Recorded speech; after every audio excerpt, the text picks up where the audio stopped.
So now let's talk about how this information can be like a fifth vital sign for women and how it can give them really important information about their health.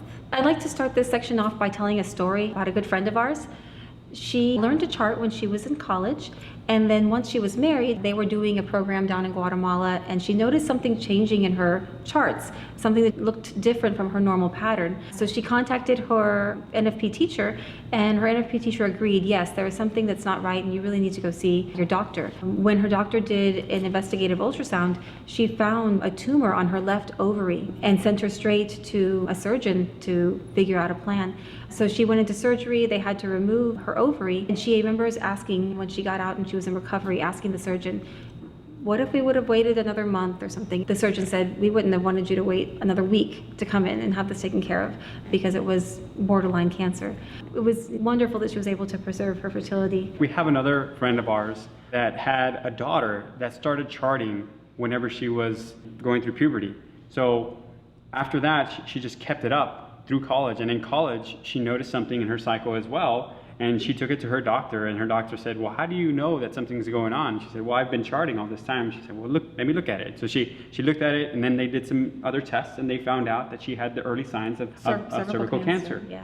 And when they were able to find it, they were able to address it, and now she's able to have her family, and she has 4 beautiful kids, and they wouldn't have been able to find that if she wasn't actually charting. Jackie and I have 4 daughters, and I want to make sure that all of my daughters know this, and this is why. I'm sure all of you know someone that has dealt with some kind of reproductive health issue. Everything from abnormal bleeding to chronic discharge, seeing mucus her whole cycle, menstrual cramps, recurrent miscarriages, premenstrual syndrome, mood swings, irregular cycles, dealing with infertility, postpartum depression, polycystic ovarian syndrome, endometriosis, infections, ovarian cysts. It's a lot of stuff.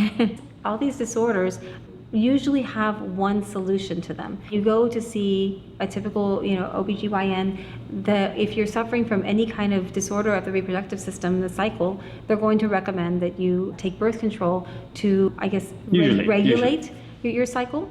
In reality, this is kind of a Band-Aid approach because it's not curative at all. It's not dealing with that underlying issue, and although it will provide symptom relief, the moment you stop taking the pill, all of those symptoms will return because the underlying issue was never cured.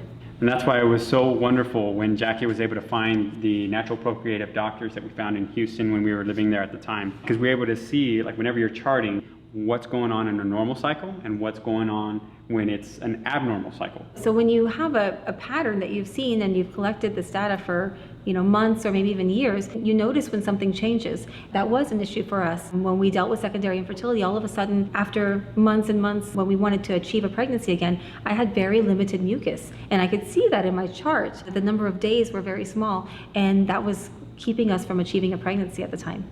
So as a practitioner, when I meet with my clients and review their charts, there's lots of indicators that can tell me that there might be potentially something wrong. For example, the case of having very few days of cervical mucus, this could be an indication of infertility. There's not going to be enough mucus for the sperm to get to the egg. A woman that has a very short post-peak phase, that would be an indication that she's at risk for a miscarriage. There's not enough time for the baby to implant properly. When a woman starts to have premenstrual spotting, several days of spotting before she has the real onset of her menstrual period, that could be an indication of low progesterone, right? The progesterone isn't holding the lining of the uterus like it should adequately. And then maybe someone that kind of has abnormal bleeding throughout her cycle. That could be a hormonal issue, or it could even be a sign of cancer.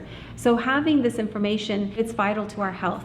Through charting, you can collect this data and be empowered to know where you are in regards to your reproductive health, your endocrine health, your thyroid function. All of that you can see on your chart. You mentioned that doctors use the pill to prescribe for lots of different symptoms, but what does the pill actually do? The pill has 4 mechanisms of action, the way it works. The first thing it does is it inhibits ovulation, and it does this by preventing your body from producing its own hormones by introducing these synthetic hormones to your body and filling those hormone receptors so that your body no longer produces its own hormones.